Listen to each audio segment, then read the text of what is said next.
Today we're tackling some really potent ideas from, well, quite a figure, Marcus Aurelius. They've got some excerpts here from Marcus Aurelius, Echoes of Wisdom. And yeah, the plan is to unpack his key insights for you. You know, practical stuff, not just a dry history lesson. Right, and we're talking about a Roman emperor here. Exactly. Running this vast empire, but his sort of lasting legacy, it's all from his private thoughts, his meditations. It's quite the contradiction, isn't it? This powerful ruler focused on inner calm. It absolutely is. He lived, 121 to 180 AD, became emperor around 40. Yeah. And what gets me is that this guy, with all this power, all this responsibility, he really dedicated himself to figuring out how to live well, how to find that tranquility inside. So that's what we're digging into. Why does this ancient philosophy still feel so relevant? Yeah, how does it help us now? Okay, so first off, Marcus Aurelius wasn't exactly clamoring for the throne, was he? He sounds more like a scholar, a thinker. Definitely. He was known for being bookish. Some even called him more Socrates than Caesar. So, yeah, the emperor role was something he kind of stepped into rather than actively seeking out. Right, which is fascinating. You have this contemplative type thrust into this massive position of external power. Imagine that weight. And, that context makes his focus on inner control even more, powerful. He wasn't just theorizing in a library. No, he was leading armies, dealing with crises. Exactly. He was using his philosophy as a practical tool, day in, day out, just to manage everything. Which brings us right to that core idea, doesn't it? This intense focus on self-control, on managing your inner world. Mm-hmm. That's the heart of it.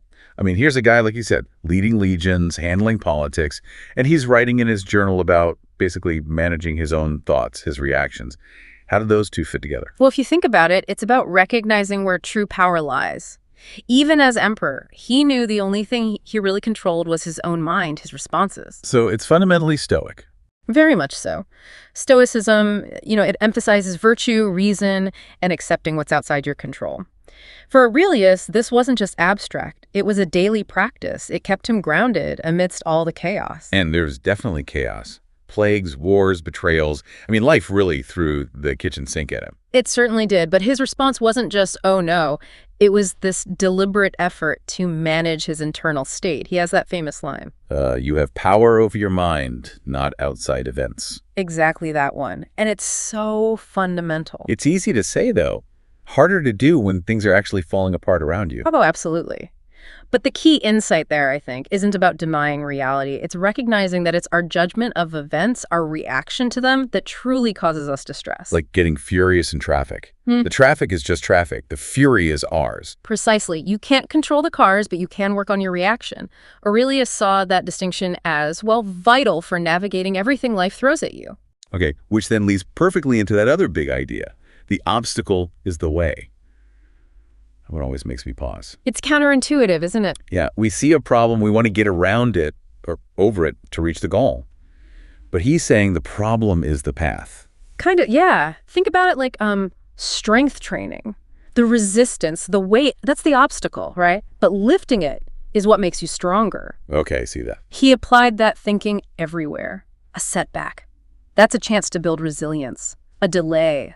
An opportunity for patience. Even loss, as painful as it is, can teach you something deeper. It's all about reframing. Seeing the challenge itself as a tool for growth. Exactly. And it's wild how these ideas, thousands of years old, keep, popping up in boardrooms, therapy sessions, just people trying to handle stress. Why do you think they have such staying power? Well, maybe it says something about the human condition, right? We're still dealing with uncertainty, with difficult emotions, with things we can't control. It's true. Those things don't change. And Aurelius offers this practical, empowering framework. Focus on what you can influence your inner world, your responses. It's about self-awareness, rational thought.